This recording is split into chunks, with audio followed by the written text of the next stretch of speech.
Hola, mi José Juan. ¿Qué onda? ¿Cómo estamos? Bien, ¿tú? Oye, ¿ya salió tu prueba? ¿Qué crees que me dijeron? ¿Qué? Que la extraviaron. No manches. ¿Cómo ves? Hijos de la... Que no está registrada como enviada y no apareció ningún pinche lado. Y luego, ¿y entonces ahora qué procede? No, pues voy a hacérmela en la priva. Ya tengo cita para el ratito a las 10:30. ¿Y dónde te la van a hacer? En el Bimodi. ¿Y cuánto te la dejan caer? 3,500. Pues está bien, ¿no?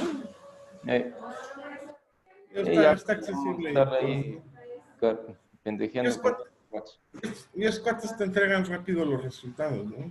en 24 horas. Sí, no se tardan mucho. Fíjate que yo también he enviado 3 muestras con los del Laboratorio Médico de Jurica. Y también menos de 24 horas tienen los resultados, Ok. Sí. Pues sí, pues ya, ¿qué te digo? Bueno, está bueno. Está bueno. Pues vamos a esperar que se conecten, ¿no? Sí, ahí van, ya van entrando. Ya está Lupita. Déjame, le voy a dar Bueno, lo importante es que ya está Lupita, que es la que... Sí, ya con eso. Sí. Déjame, le voy a dar la función para compartir pantalla. ¿Ya está, Lupita? Sí, muy bien. Lolita, buen día. Buen día. Nefta, ¿cómo estás? Le va a llegar a su correo como el 26 de mayo, es martes, y le debe de llegar a usted un día antes, como el 25, un correo como este parecido.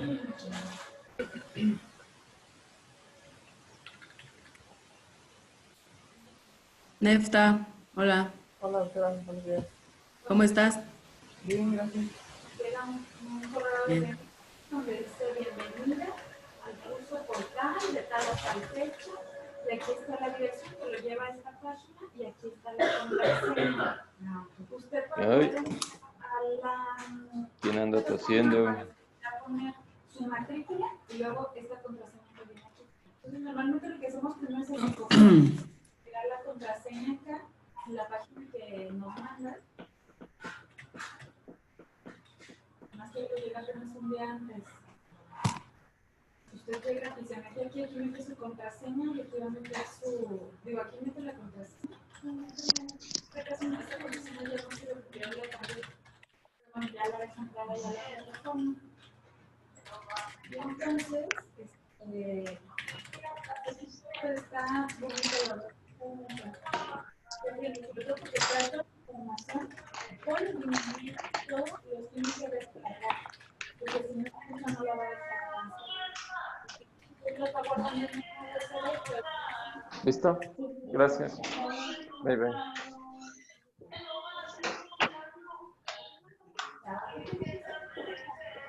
Pues así ya está. Entonces, yo le recomendaría, doctora, que igual el mismo curso se los pase al resto de los trabajadores. Yo ahorita le voy a pasar ese para que se lo manden las enfermeras. Buen día. Hola, doctor, buenos días. Buenos días, doc. Ya lo tomaron aquí casi todo el personal directivo, ya lo tomamos, lo acabamos de tomar en esas mismas fechas que lo estoy enseñando, pero usted todavía no llega, entonces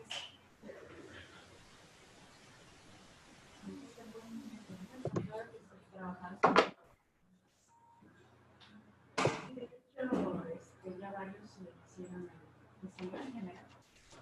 Este mismo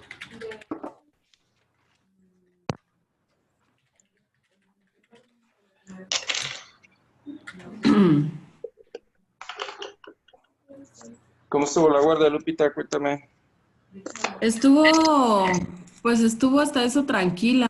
Hubieron pocos ingresos, nada más falleció un paciente en la nefro.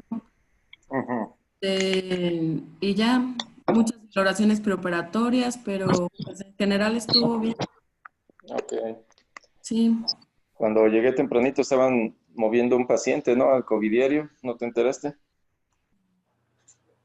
Ah, no, no. Temprano no me avisaron. Sí. Bueno, Bueno, muy bien. Llevamos 15. le va a llegar tu carta de bienvenida, lo que le acabo de explicar a usted. Aquí viene la liga, aquí viene la contraseña. Luego esta página. Y esta misma página acá abajito tiene esto. Que es donde dice el nombre de usuario, que es la matrícula. Y luego aquí la contraseña que ya les enviaron. Donde hay que darle clic para poder entrar al curso. Aquí. Y luego ya aquí hay que darle iniciar el curso, darle clic aquí en términos y condiciones de uso, leerlo, pues, te sale este documento. Pero ya que salgan estas palomitas ya te despliega el resto del curso. Ahora sí ya puedes empezar el curso. Y aquí está, por ejemplo, donde hay que ir leyendo y todo eso. Les expliqué pues de manera que no tuvieran problemas. Entonces, se lo va a mandar a usted así tal cual. O Z, o Z, o Z,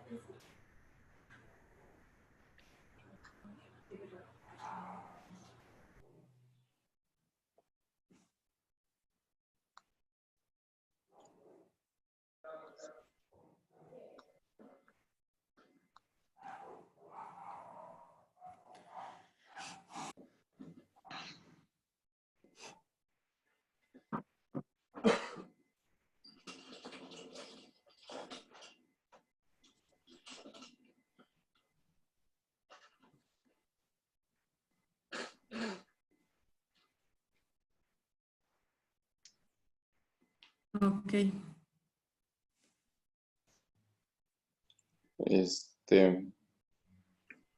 Como ven, si ya vamos empezando, ya estamos 15, ya los demás se van integrando. ¿Sí? Ya está conectado el doctor Lascano, ¿verdad? Ya. Ya, pues sí. Ya Buenos llegó días. Alma, ya somos 16. ¿Cuántos somos? 16, ¿no? 16 ya. Dale. Pues sí, ¿no? Bueno, Empezamos, buenos días doctora. sí, buenos días a todos. El día de hoy vamos a tocar varios temas. Primero, pues vamos a ver generalidades de la capacidad intrínseca relacionado con el failure to thrive, que es falla en la progresión. Entonces, pues bueno, el envejecimiento saludable, ¿qué es? En el plano biológico, el envejecimiento está asociado con la acumulación de una gran variedad de daños moleculares y celulares. Con el tiempo, estos daños reducen gradualmente las reservas fisiológicas, aumentan el riesgo de muchas enfermedades y disminuyen en general la capacidad del individuo, que se asocia a lo que habíamos visto con Arturo, con lo de la fragilidad de estas reservas. Con los años, produce numerosos cambios fisiológicos fundamentales y aumenta el riesgo de enfermedades crónicas. Después de los 60 años, las grandes cargas de la discapacidad y la muerte sobrevienen debido a la pérdida de la audición, visión y movilidad, que está relacionado con la edad y con las enfermedades no transmisibles, ya sean cardiovasculares, la diabetes, traumatismos. Y pues bueno, este envejecimiento saludable comienza al nacer con nuestra herencia genética. La expresión de estos genes desde el inicio pues puede verse alterada desde la vida intrauterina y por la exposición al entorno en el cual nacemos y en los hábitos de los cuales vamos creándonos conforme a nuestra vida. Pero pues bueno, todo esto también va conforme a un medio social, los cuales van a ser notorias nuestras características personales. Aquí, pues bueno, pueden ser características fijas como el sexo, nuestro origen étnico,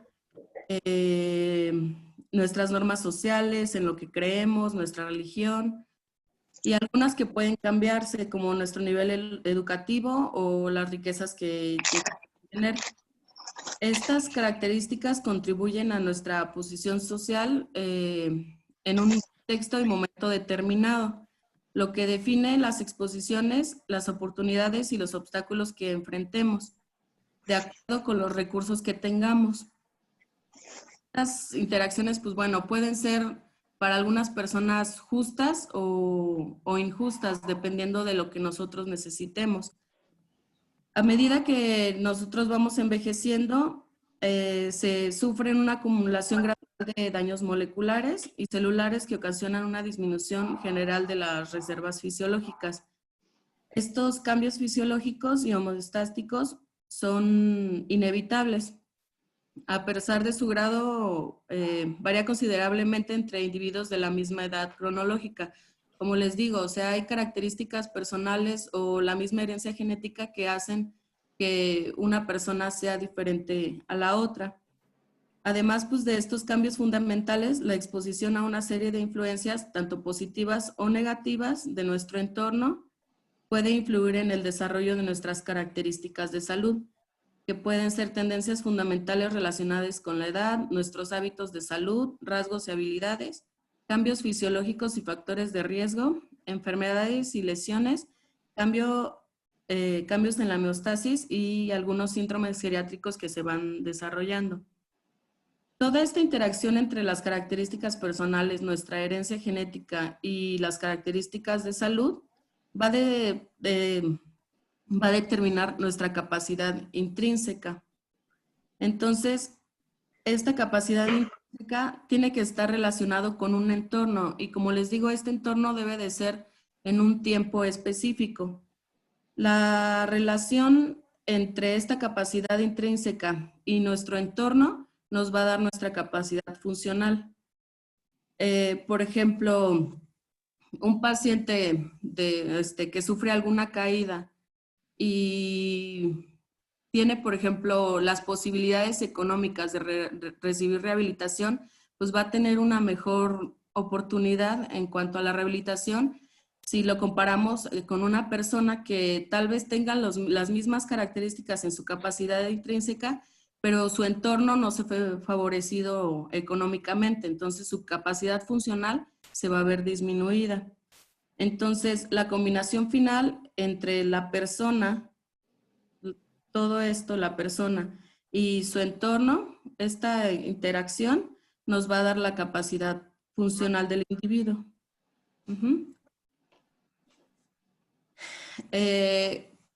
A manera de resumen, vemos que la capacidad funcional comprende aquellos atributos relacionados con la salud que permiten a una persona ser y hacer lo que es importante para ella. Se compone de la capacidad intrínseca de la persona, las características del entorno que afectan esta capacidad y las interacciones entre la persona y todas estas características.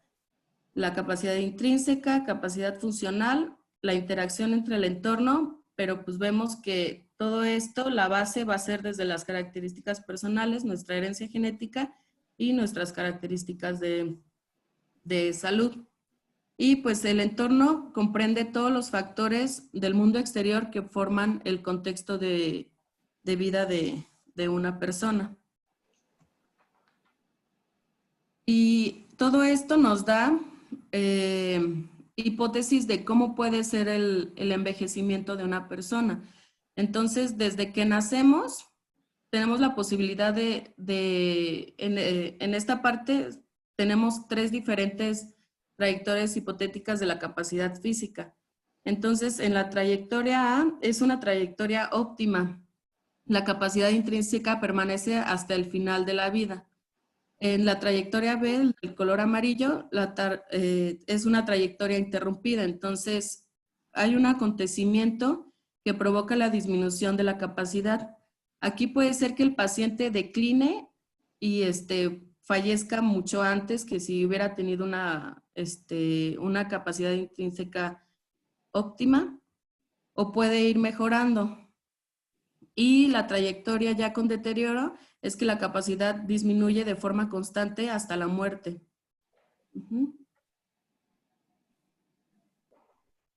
En esta figura se muestran las las tendencias promedio que se registran desde la mediana edad en la capacidad intrínseca y la capacidad funcional. El funcionamiento adicional asociado con la capacidad funcional se debe a beneficios acumulados gracias al entorno en que la persona vive.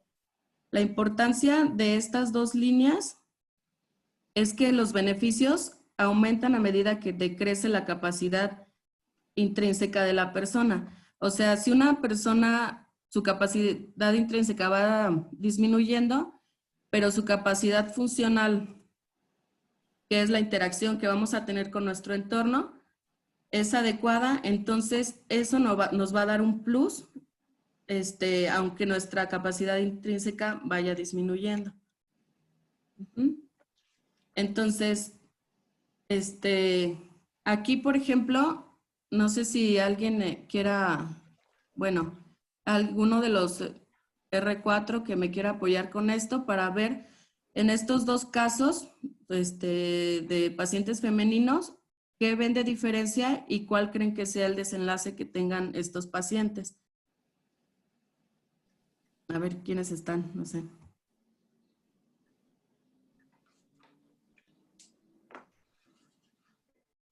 A ver, Pablo.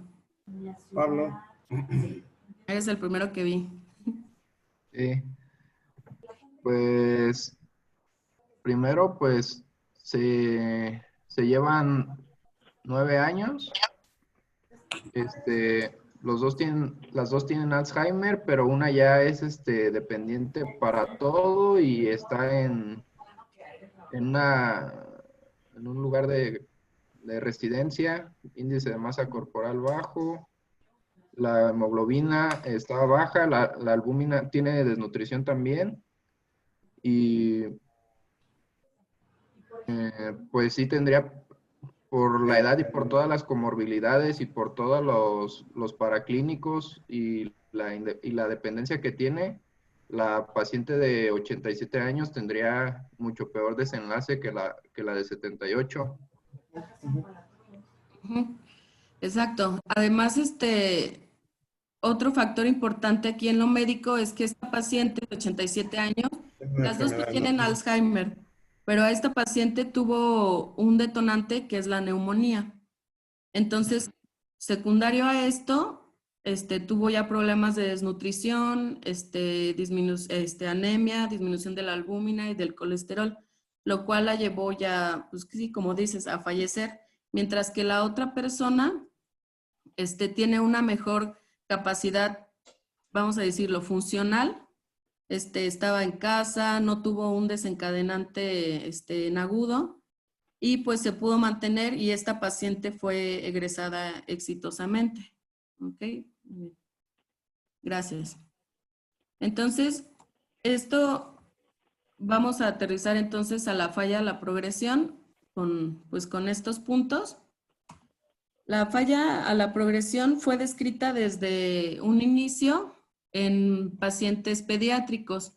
Desde 1915 se caracterizaron por niños desnutridos con pérdida de peso, apatía y muerte en un grupo de niños. Y en 1945 vieron que la carencia de estimulación emocional y la ausencia de la muerte contribuyen a la falla en el desarrollo del niño. De hecho, en este tema lo que más se encuentra en la bibliografía es acerca del crecimiento de los niños. En el adulto mayor sí no está bien desarrollado tanto los conceptos como los tratamientos que se tienen que dar. En los 70s lo definieron como un concepto de interacción dinámica del desarrollo humano y la Universidad de Yale agrupó a varios pacientes ancianos con diagnósticos relacionados, los cuales fallecían.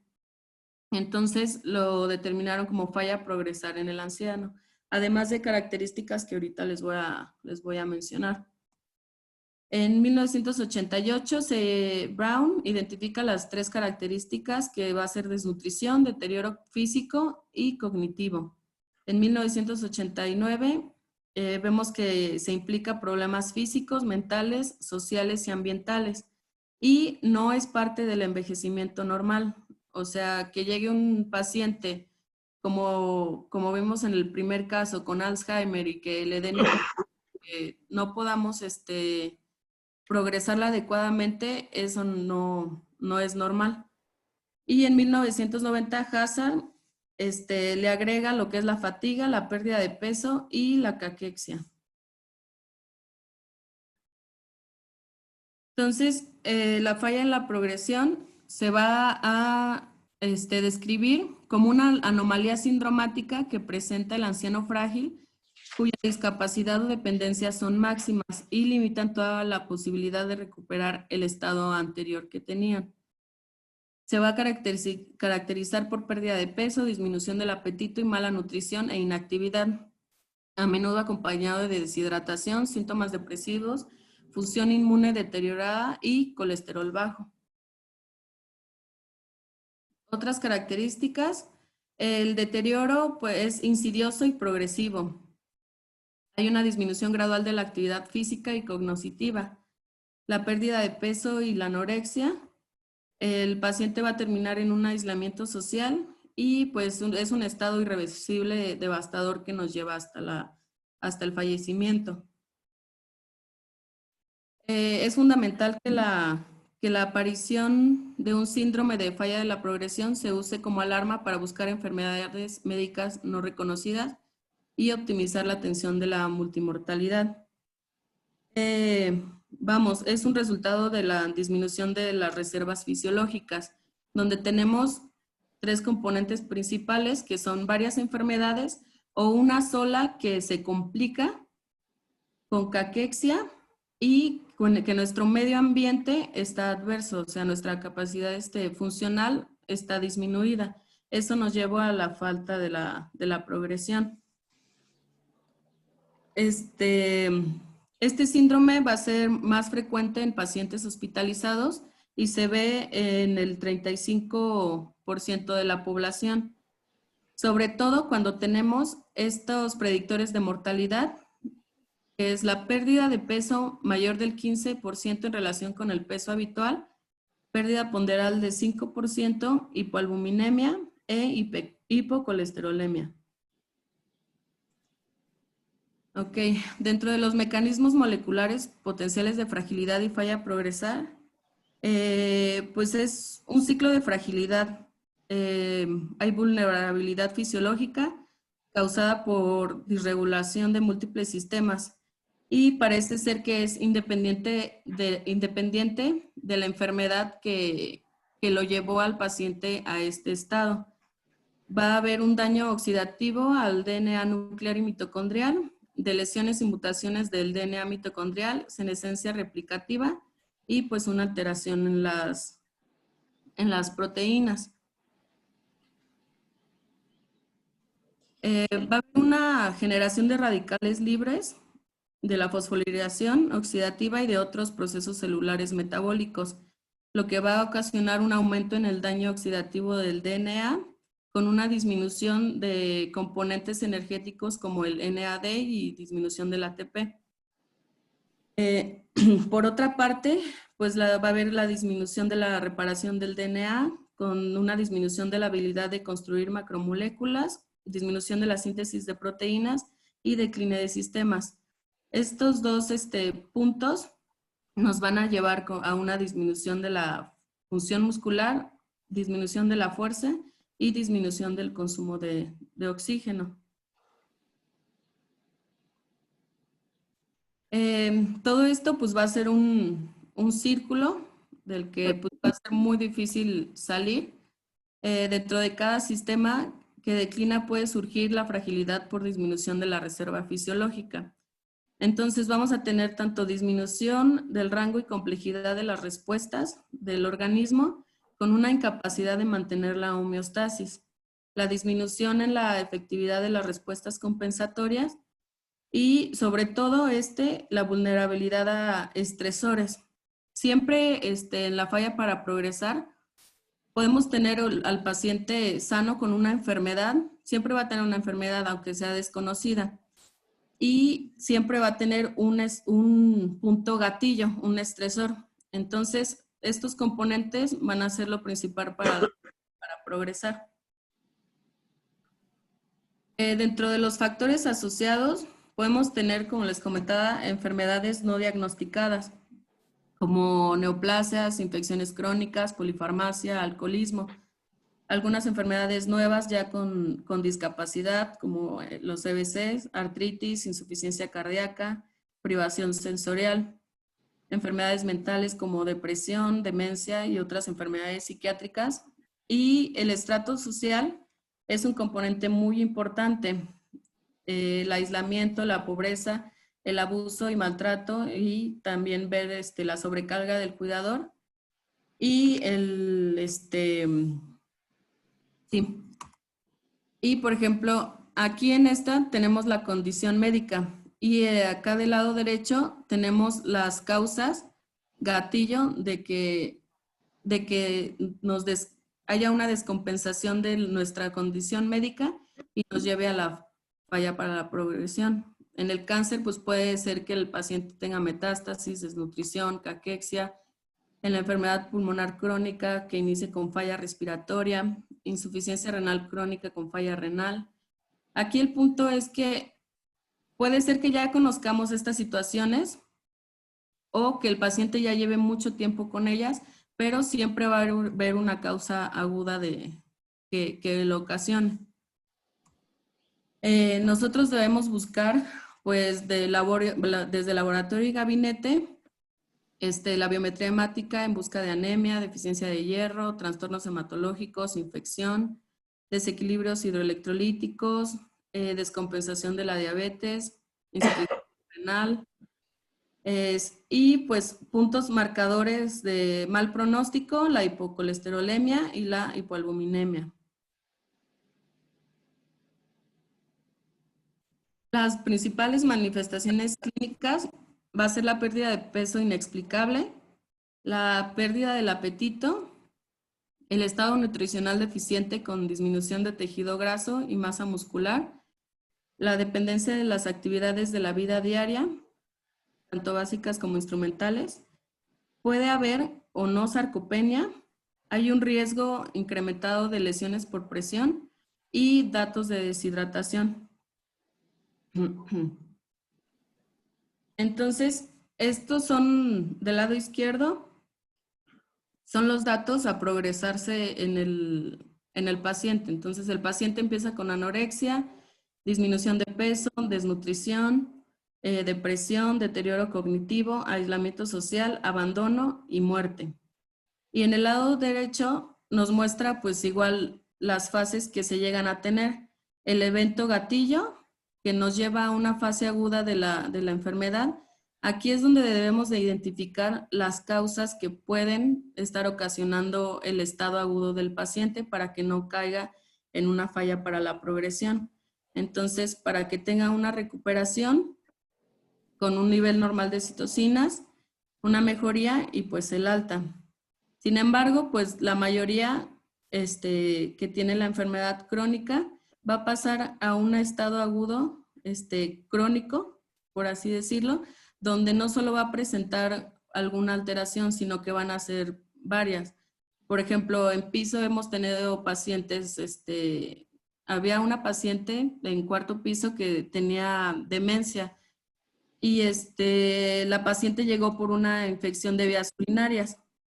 Entonces se trató la infección de vías urinarias, pero luego empezó con desequilibrio hidroelectrolítico, después neumonía y pues al final pues falleció. Entonces esa es la situación, que nosotros tengamos una respuesta en la fase aguda. Entonces ya cuando estamos en la fase crónica vamos a tener unos niveles elevados de citocinas con una respuesta negativa de energía, hipocolesterolemia, anemia, hipoalbuminemia, lo que va a llevar al paciente a que empeore y pues a la muerte. Hablaba en este artículo que hay ocasiones donde puede regresar nuevamente a una fase aguda, pero de otra enfermedad. Como les comentaba, o sea, ingresó esta paciente por infección de vías urinarias, pasó a un desequilibrio electrolítico y después a neumonía. Al final de cuentas, pues la muerte va a ser el desenlace final de la falla a la progresión. Ok. La prevención, pues hay que tener cuidado, sobre todo los pacientes que tienen un entorno desfavorable, como aquellos que viven solos, que tienen pérdida reciente de familiares, que están institucionalizados, que están aislados, que no tienen contactos familiares, que viven en pobreza, que sufren negligencia o abuso. Y pues bueno, el tratamiento deberá enfocarse en todos los factores desencadenantes y limitarse a intervenciones que tengan pocos riesgos en estos pacientes frágiles. En ocasiones la falta para progresar ocurre cerca del final de la vida. Entonces hay que considerar los beneficios potenciales de los procedimientos que vamos a realizar al paciente y siempre tener en consideración el riesgo-beneficio y lo que quiera el paciente acerca de su propia mejoría. Tiene que ser sobre todo multidisciplinario, trabajar con psicología, con rehabilitación. Medidas generales de hábitos alimentarios. También se recomiendan los suplementos alimenticios altos en proteínas, ejercicio de resistencia alta, de alta intensidad que mejora la fuerza y mejora la funcionalidad. También se ha visto que la hormona de crecimiento tiene algunos beneficios como el incremento de la masa magra, el grosor de la piel, la densidad mineral. Disminuye el tejido adiposo y es mejor, se ha visto mejoría en los hombres, aunque también tiene riesgos, ya que la fuerza en sí no hay mejoría, no mejora la funcionalidad y no hay estudios en cuanto a la cognición que tenga la hormona de crecimiento. También se ha visto eficacia con la testosterona, lo cual aumenta la masa magra, aumenta la densidad ósea, disminuye la masa grasa, aumenta la fuerza. Desgraciadamente no hay mucha bibliografía en cuanto al tratamiento, ya que, pues vamos, la mayoría de los pacientes pues van a fallecer, entonces no hay como tal un consenso en cuanto al tratamiento. Siempre el tratamiento debe ser en esta fase, en la fase aguda. Un paciente en estas condiciones no debe ser obligado a soportar de escalas de evaluación múltiples cuando la paliación sea más apropiada. Entonces aquí también sería adecuado que nosotros tengamos un criterio en cuanto a la terminalidad del paciente para así no exponerlo a un sufrimiento más. Evitar perseguir agresivamente la enfermedad oculta subyacente como un factor que atribuye al declive de un paciente. Lo más importante va a ser respetar las preferencias personales del paciente y vamos a identificar al grupo de adultos mayores que no deberían recibir evaluaciones diagnósticas agresivas, evitar que los pacientes reciban terapias poco dignas, dolorosas e ineficaces y pues siempre valorar el riesgo-beneficio. Y pues bueno, el anciano que se encuentra en decline de su salud constituye un gran reto para el médico, especialmente cuando la o las causas no son identificables o son irreversibles. ¿Hasta aquí alguna duda o comentario? No, Lupita. Ok, yo creo que al final mejor vemos lo de los 3 temas que vamos a ver. El síndrome de regresión psicomotriz. Bueno, pues una estancia hospitalaria corta puede mejorar la afectación focal, por lo que va el paciente. Sin embargo, puede precipitar la pérdida funcional y comprometer las posibilidades de retorno al medio habitual de la vida. Un paciente funcional que se ingresa por una neumonía y que al final, pues vamos, se nos eterniza en piso y se nos complica de varias maneras. Gaudet describió por primera vez esta entidad en 1986 y la llamó de forma inicial síndrome de regresión psicomotriz. En fechas recientes también se le denomina como síndrome de desadaptación psicomotriz. Friedman, la regresión psicomotriz es un retroceso emocional y físico de los estándares de independencia y autodeterminación de la persona envejecida a un nivel más infantil de debilidad, pasividad y dependencia respecto a los demás. Aquí, pues, vamos a lo que veíamos al principio de las características de salud del paciente. Normalmente, el tiempo de reacción quiere decir que nosotros damos un estímulo y el paciente responde de manera motora, disminuye normalmente el 20% entre los 20 y 60 años, aun cuando esta diferencia puede ser consecuencia de un alargamiento del tiempo premotor.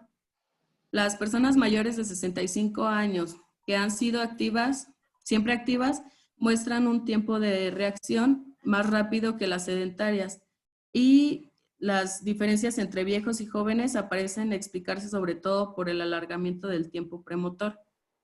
Con el empleo regulado del ejercicio aumentan los valores del tiempo de reacción y la velocidad del movimiento.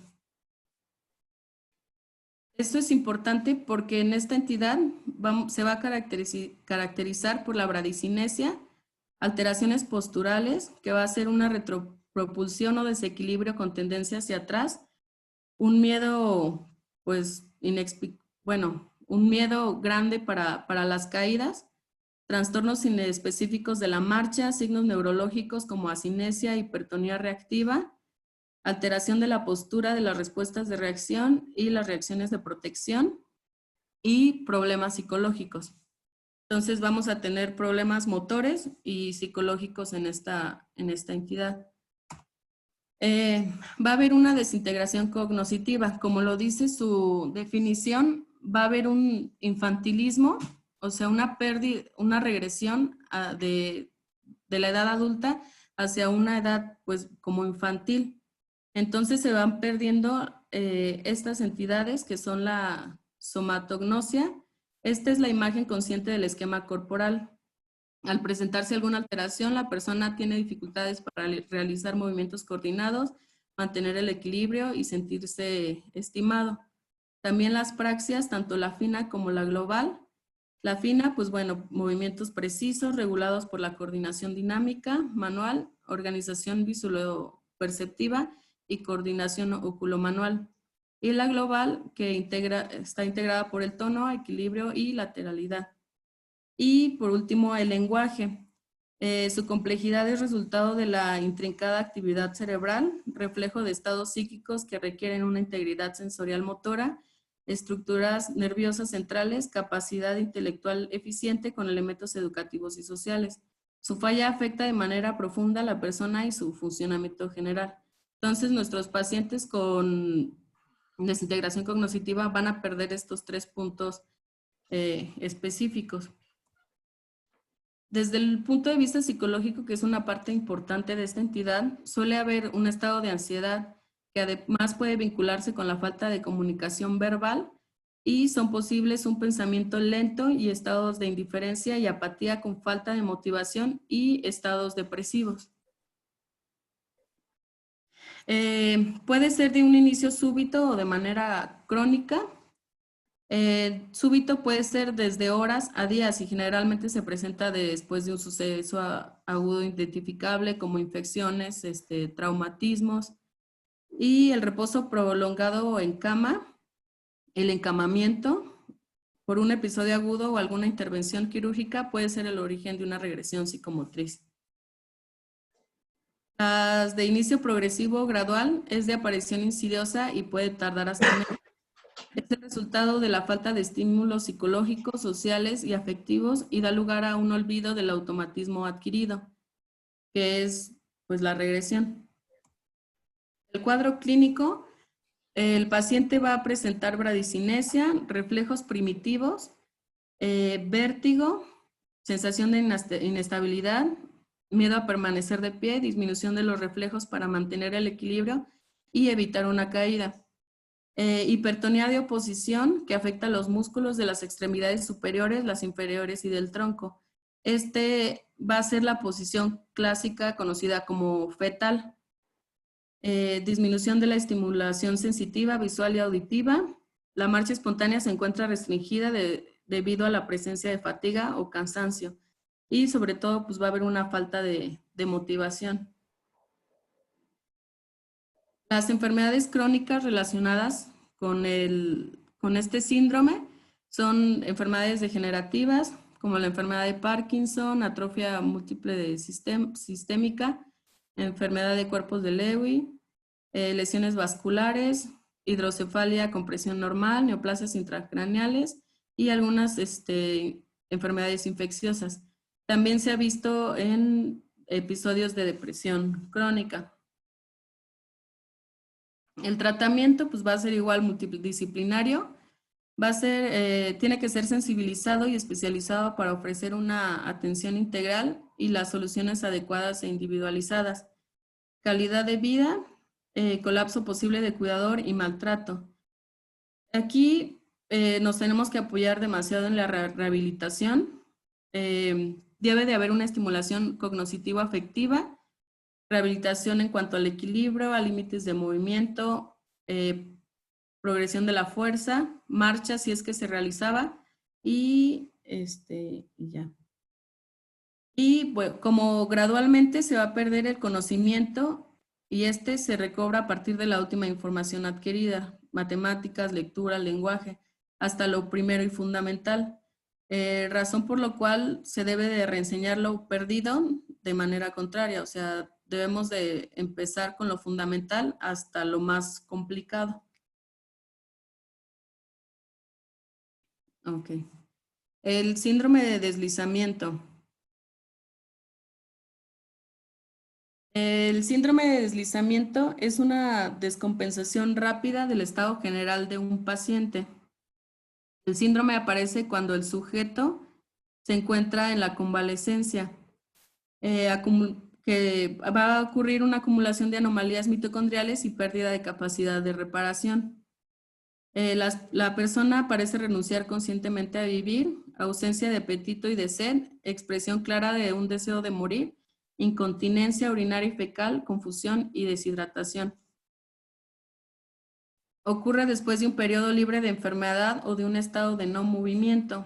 No tiene aquí una diferencia importante es que no tiene una etiología médica conocida y hay una poca respuesta a los antidepresivos. De este síndrome de deslizamiento, creo que fue de lo que menos encontré. Aquí el síndrome de Gisemen es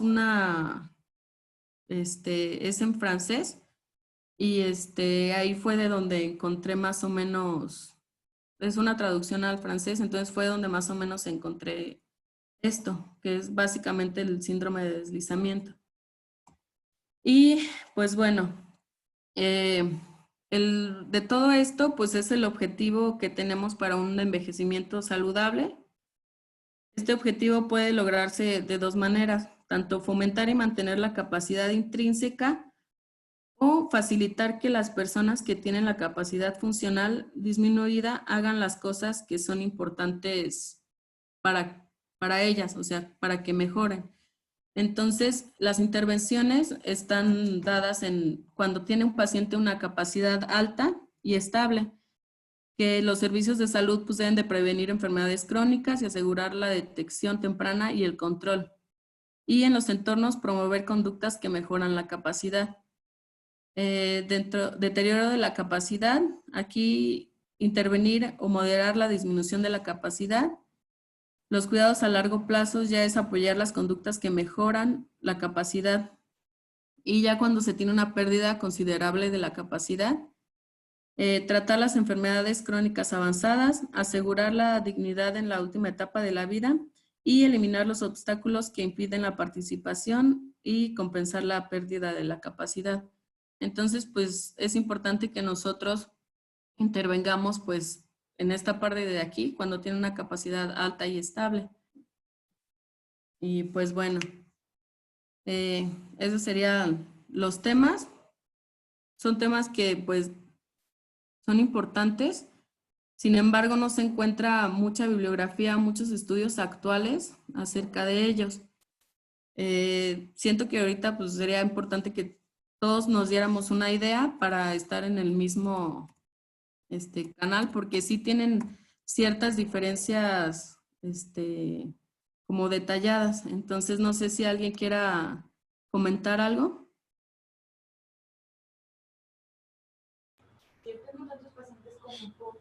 son los que necesitan el oxígeno, ¿cuántos de estos pacientes ya fueron a que se les hiciera una interconsulta otra vez a neumología? Porque a fin de cuentas... ¿Quién habla? Doctor Lascano, hola. No. Yo creía que alguien estaba hablando, ya estoy alucinando. Sí, escuché otra voz. Qué bárbaro. A ver, prendan los focos, digo, prendan las cámaras. Ahorita si quieren los buscamos también para pasárselos. Y que usted los pueda tener. Faltan todos los de abajo, Sol, Fátima, Leida, Alma. Ah, con razón. Y se lo usan la noche en un mar inmenso. A ver, ¿quién de ustedes, que eso es lo más importante, yo creo, quién de ustedes puede definir el síndrome de falla para progresar?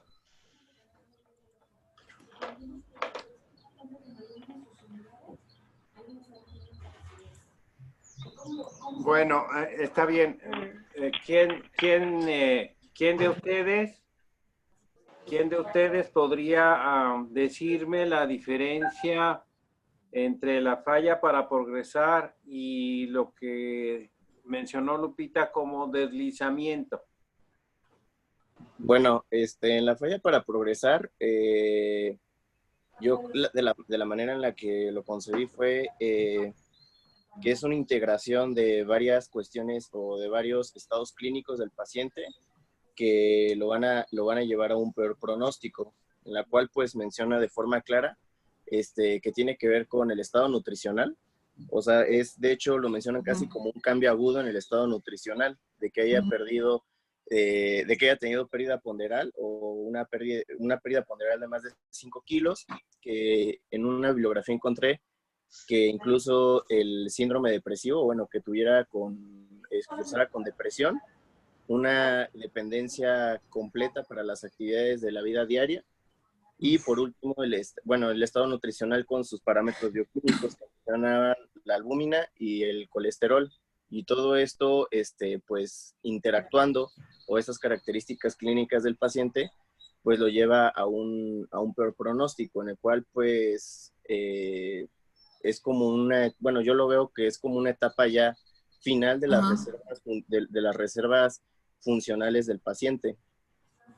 Y bueno, ya una vez que se llevan estas reservas funcionales, deslizamiento realmente encontré muy poco, lo que pude leer, pero pues yo lo entiendo como que es la etapa terminal o la etapa final, o a lo que llevó este síndrome de falla de la progresión, que pues realmente lo mencionan como lo decía Lupita, o sea, ya una apatía, una apatía del paciente que ya no come, ni siquiera líquidos, no come sólidos, y pues ya está como en esta etapa final, que de hecho en una bibliografía que encontré, me llevó un artículo de Llama del 1997 que hablaban acerca sobre la naturaleza de la muerte, o sea, y que pues se cuestionaba si realmente ya esto era como un proceso natural de senescencia de todos los sistemas que lleva invariablemente a la muerte.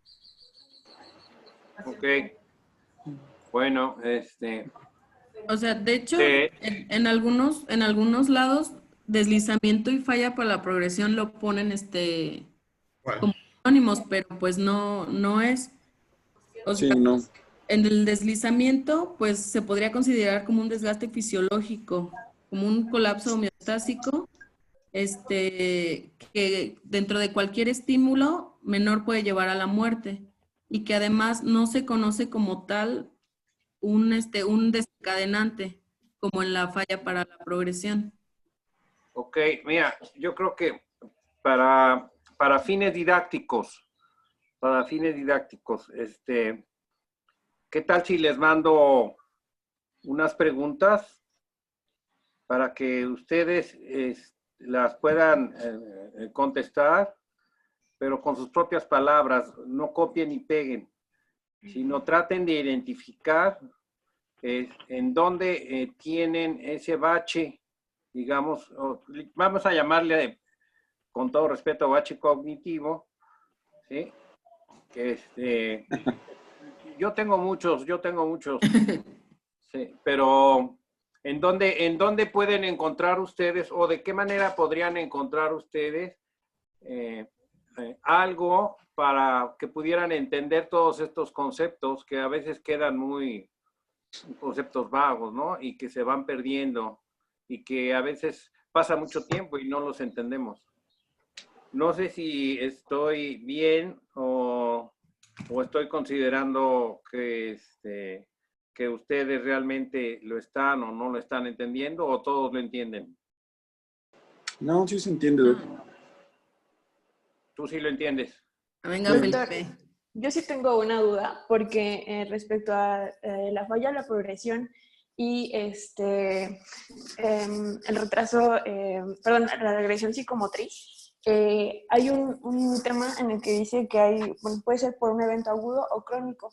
Entonces, si ya lo mencionó la doctora Lupita en la falla, la progresión, hay un evento agudo desencadenante, pero entonces en la regresión psicomotriz, ¿cómo se diferencia? ¿O es como la falla, la progresión, la regresión psicomotriz en el evento agudo? ¿O cómo es? Eso es lo que me confunde. Sí, hay varias cosas. Tú, Citlali, sí, ¿tú entiendes bien o tienes algunas también baches que quisieras aclarar?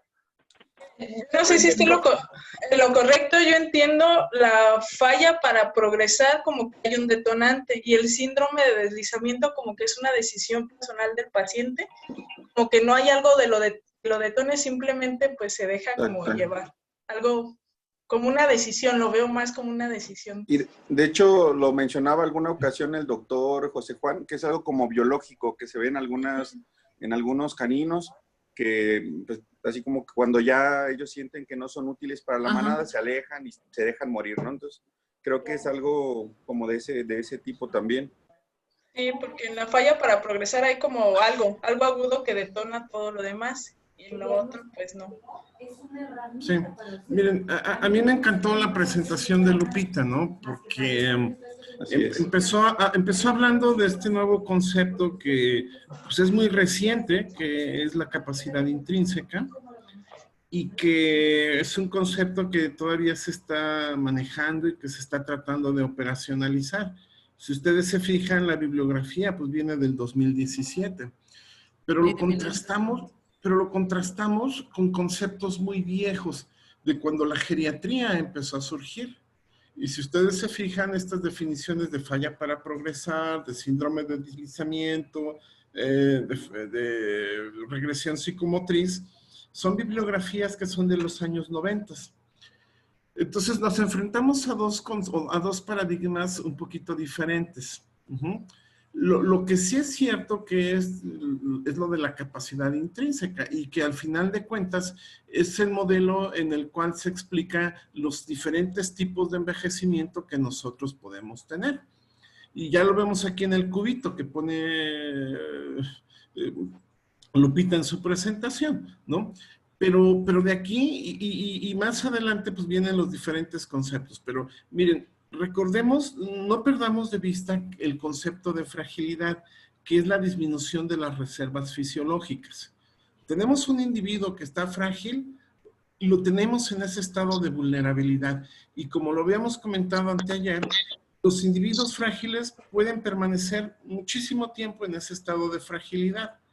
El punto es que si se someten a un evento estresante, ya sea psicológico, quirúrgico, fisiológico o lo que ustedes quieran y manden, lo más probable es que ese individuo no tenga la capacidad de regresar al estado funcional previo si es que sucede una enfermedad aguda. Y ahí es cuando viene el failure to thrive o la falla para progresar. Yo soy frágil, me expongo a una enfermedad en agudo, una crónica descompensada, y puedo entrar en ese failure to thrive, en el cual yo ya no tengo esa capacidad para regresar al estado funcional previo, y me voy deteriorando, y una vez que eso sucede, yo me voy deteriorando cada vez más. Y una vez que eso sucede, se desencadenan una serie de eventos cuya consecuencia final puede llegar a ser la discapacidad en su primera instancia y la muerte en su expresión máxima. Ejemplo de esto, ¿dónde lo vemos? Lo vemos en los pacientitos con insuficiencia renal crónica, que al final de cuentas es un modelo de envejecimiento acelerado. Estos pacientitos, cuando llegan al piso de nefrología por una neumonía, ¿qué es lo que sucede? Les quitamos la neumonía, pero no los podemos dar de alta. ¿Por qué? Porque empiezan una tras otra, tras otros eventos negativos en su estado de salud y al final de cuentas se acaban muriendo, ¿no? O los podemos dar de alta, pero se van con un grado muy alto de discapacidad. Entonces, ahí es donde empieza esta parte del failure to treat. Yo sé que cuesta muchísimo trabajo entender estos conceptos, porque además, como la geriatría, todo mundo ha querido definirla de acuerdo a sus paradigmas, escuelas, etcétera, y a veces hay mucha confusión en esto. Pero lo que sí es muy importante es que tenemos que diferenciarlo del deslizamiento. El deslizamiento lo pueden presentar personas que son frágiles o que no son frágiles. Lo pueden presentar personas que tienen una enfermedad en agudo o no. Y pareciera ser que es un fenómeno que está muy estudiado en los animalitos y que es la activación de un reloj biológico en el cual las personas dicen, ¿sabes qué? Dejo de moverme y dejo de comer. Y ni están deprimidos, a veces no identificamos alguna enfermedad crónica subyacente, descompensada, alguna neoplasia, ni ninguna otra cosa, pero simplemente la gente deja de comer y deja de moverse y solitos se van hacia abajo. Y este otro concepto del síndrome de regresión psicomotriz, como que cuesta un poquito de trabajo poder saber dónde lo encasillamos. ¿Por qué? Bueno, regrésate donde dice fisiopatología, una adelante. Aquí está, ¿no? Este es lo que trata de explicar este esquema que pone Lupita de la fragilidad y la falla para progresar.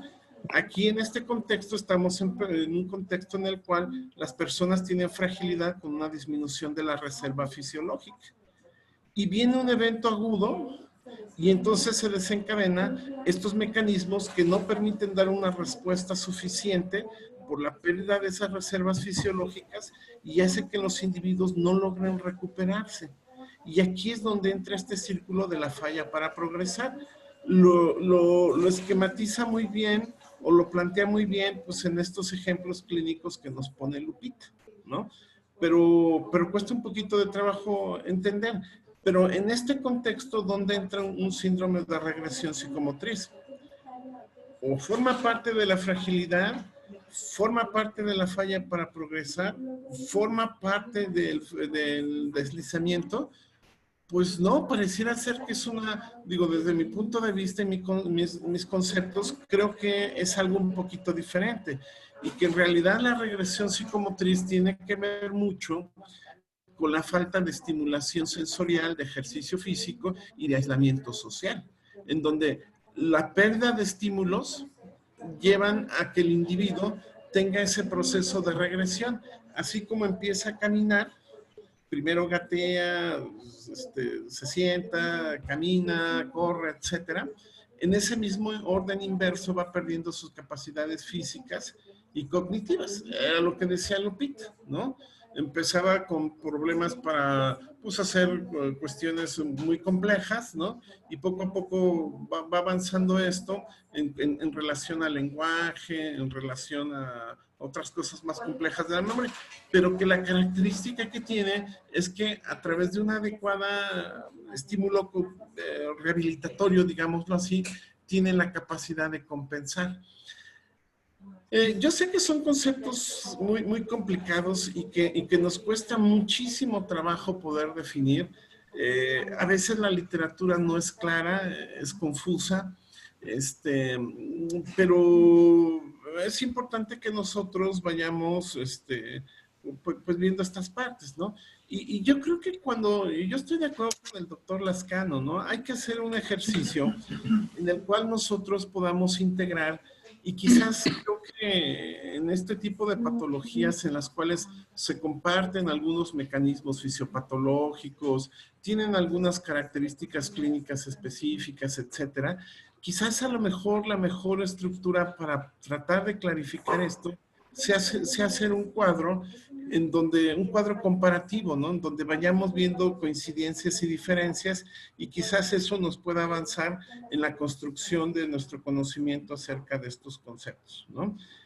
No se desesperen, a veces, yo sé que van a decir, pues hay que fumarse un churro de marihuana para entenderlo. Y sí, es un proceso que tarda muchísimo tiempo. Yo no sé si ustedes recordarán uno de sus compañeros que se llama Ricardo Quevedo, que pues fue egresado hace 3, 4 generaciones y que ahorita está en Veracruz, ¿no? Cuando vimos estos temas, o sea, se pasó como un mes echándonos bronca de que pues, era una payasada, que no sé qué, que no sé cuándo.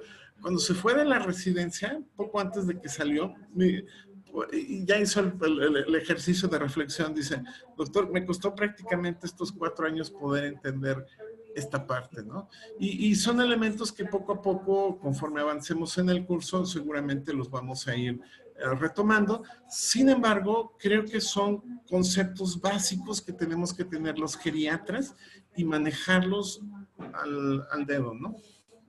Es mi comentario. Muy bien. ¿Alguien más quiere comentar algo? Doctor Lascano. Voy a mandar a ver unas preguntas. No sé si ustedes también, tú y José Juan, pudieran también enviar algunas otras para discutirlas mañana y a ver si podemos englobar eso, ¿no? Para que pueda entenderse un poco mejor. Sí, me parece perfecto. Les había dejado también lo del algoritmo, ¿no? Y de la... Sí. Ok. ¿Cómo va a ser la dinámica entonces mañana, mi doc? ¿Mañana? Ajá. ¿Qué quiere que hagan los muchachos aparte de estudiar? ¿Se van a organizar en grupos? Vemos lo del algoritmo y vemos lo de las preguntas que puede enviarles en el transcurso de la tarde o de la mañana. Ok, van a participar de manera individual. Las vaya redactando, las voy subiendo al grupo, ¿no? Órale, pues. ¿Sí? Y yo a mí me gustaría, les voy a enviar en un ratito más un cuadrito, en donde, como dice el doctor Lascano, no copiar del libro, sino más bien con el conocimiento que han tenido en esta semana, puedan llenarlo, ¿no? Para ver coincidencias, diferencias, evoluciones en los diferentes conceptos, ¿vale?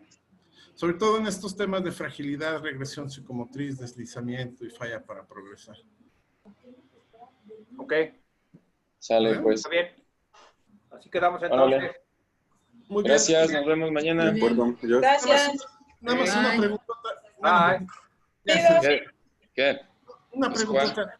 Lupita, ¿tú sientes que cambió tu concepto de la geriatría al revisar estos temas? Sí. ¿Sientes que piensas diferente? Sí, tocó... No mientas por convivir, Lupita.